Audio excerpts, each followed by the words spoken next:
സ്വാതന്ത്ര്യത്തിന് മുൻപ് വരെ ഒരുപാട് നാട്ടുരാജാക്കന്മാരാണ് നമ്മുടെ രാജ്യം ഭരിച്ചുകൊണ്ടിരുന്നത്.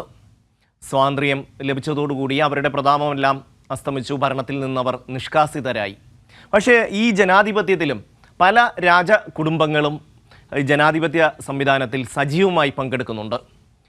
അത് വടക്കേ ഇന്ത്യൻ രാഷ്ട്രീയത്തിലാണ് അത് കൂടുതൽ ഉള്ളത്. രാജഭരണം രാജ്യത്ത് അവസാനിച്ചെങ്കിലും പല മുൻ രാജകുടുംബങ്ങളും ഇന്നും വളരെ പ്രബലരാണ്. സമ്പത്തിൽ മാത്രമല്ല, പ്രതാപവും സ്വാധീനവും ഏറെയുള്ള രാജകുടുംബാംഗങ്ങൾ നിരവധിയുണ്ട് നമ്മുടെ രാജ്യത്ത്. ലോക്സഭാ നിയമസഭാ തെരഞ്ഞെടുപ്പുകളിൽ പല രാജകുടുംബാംഗങ്ങളും ജനവിധി തേടിയിട്ടുണ്ട്. വിവിധ രാജകുടുംബങ്ങളിലെ 10-ലധികം പേരാണ് ഈ ലോക്സഭാ തെരഞ്ഞെടുപ്പിൽ മത്സരിക്കുന്നത്. പ്രത്യേകിച്ച് രാഷ്ട്രീയമൊന്നുമില്ലാത്ത രാജകുടുംബാംഗങ്ങൾ പഴയ പ്രതാപം വിട്ടുകളയാതിരിക്കാൻ മത്സരിക്കുന്ന സാഹചര്യമുണ്ട്. എന്നാൽ പലർക്കും കൃത്യമായ രാഷ്ട്രീയ കാഴ്ചപ്പാടുമുണ്ട്. ഗ്വാളിയാർ രാജകുടുംബത്തിലെ രാജമാത വിജയരാജ സിന്ധ്യയ്ക്ക് ജനസംഘത്തിനോടും BJPയോടും കടുത്ത ചായ്വുണ്ടായിരുന്നു. അവർക്ക് വളരാനുള്ള എല്ലാ അവസരവും നൽകിയ പ്രമുഖരായിട്ടുള്ള ആൾക്കാരിൽ ഒരാളാണ് രാജമാത വിജയരാജ സിന്ധ്യ. ഈ രാജമാതയുടെ മക്കളിൽ ഒരുപാട് രാഷ്ട്രീയ നേതാക്കന്മാർ ഉണ്ട്. നമുക്കറിയാം, വസുന്ധര രാജ സിന്ധ്യ, അവർ മധ്യപ്രദേശിലെ BJPയുടെ വലിയ നേതാവായിരുന്ന ആളാണ്. അവരുടെ മക്കൾ, അങ്ങനെ ഒരുപാട് പേര് ആ കുടുംബത്തിൽ നിന്ന് രാഷ്ട്രീയത്തിലേക്ക് വന്നിട്ടുണ്ട്. ഈ തെരഞ്ഞെടുപ്പിൽ മത്സരിക്കുന്ന പ്രമുഖരായിട്ടുള്ള രാജകുടുംബത്തിൽപ്പെട്ട ആൾക്കാരെ, രാജകുടുംബം എന്ന് പറയുന്നത് ശരിയല്ല, മുൻകാല രാജകുടുംബം എന്ന് നമുക്കവരെ വിശേഷിപ്പിക്കാം.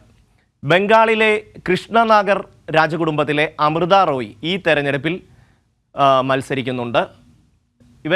ഇവരിൽ നല്ലൊരു ശതമാനം പേരും BJP ടിക്കറ്റിലാണ് മത്സരിക്കുന്നത്. കൃഷ്ണനഗർ മണ്ഡലത്തിൽ TMC സ്ഥാനാർത്ഥിയായിട്ട് മത്സരിക്കുന്ന മഹുവ മൈത്രയോടാണ് ഈ അമൃത മത്സരിക്കുന്നത്. ഈ തെരഞ്ഞെടുപ്പിലാണ് ആദ്യമായിട്ട് അമൃത റോയ് മത്സരിക്കുന്നത്. മൈസൂറിലെ പ്രസിദ്ധ രാജകുടുംബമായ വാടയാർ രാജവംശത്തിലെ ഇളമുറയിലെ യദുവീർ കൃഷ്ണദത്ത ചാമരാജ വാടിയാർ ഇത്തവണ മൈസൂർ ലോക്സഭാ മണ്ഡലത്തിൽ നിന്ന് മത്സരിക്കുന്നു. മുൻപ് അദ്ദേഹത്തിൻ്റെ മുത്തശ്ശൻ ശ്രീകണ്ഠദത്ത നരസിംഹരാജ വാടയാർ കോൺഗ്രസ് സ്ഥാനാർത്ഥിയായി 4 തവണ മൈസൂരിൽ നിന്ന് വിജയിച്ചിട്ടുണ്ട്. ഇനി നമുക്ക് ത്രിപുരയിലെ കാര്യം ഒന്ന് നോക്കാം.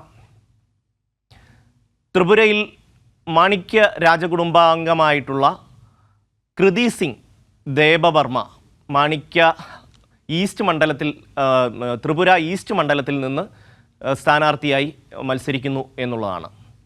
ഒഡീസയിലെ കാളഹന്തി രാജവംശത്തിലെ മാളവിക കേസരി ദിയോ അവർ മത്സരിക്കുന്നു, BJPയുടെ സ്ഥാനാർത്ഥിയായിട്ടാണ്. പട്നാഗർ ബോളങ്കീർ രാജവംശത്തിലെ സംഗീതകുമാരി സിംഗ് ഈ തെരഞ്ഞെടുപ്പിൽ മത്സരിക്കുന്നു. മേമാർ രാജവംശത്തിലെ മഹിമ സിംഗ് രാജസ്ഥാനിലെ രാജസ്മാണ്ട് ലോക്സഭാ മണ്ഡലത്തിൽ മത്സരിക്കുന്നു. ദുഷ്യന്ത് സിംഗ് ജലവർ മണ്ഡലത്തിൽ നിന്ന് മത്സരിക്കുകയാണ്. വസുന്ധര രാജ സിന്ധ്യയുടെ മകനാണ് ദുഷ്യന്ത് സിംഗ്. പർണീത് കൗർ പട്യാല ലോക്സഭാ മണ്ഡലത്തിൽ നിന്ന് മത്സരിക്കുന്നു. പട്യാല രാജകുടുംബത്തിലെ അംഗമാണ് പർണീത് കൗർ. അമരീന്ദർ സിംഗിൻ്റെ ഭാര്യയാണ്.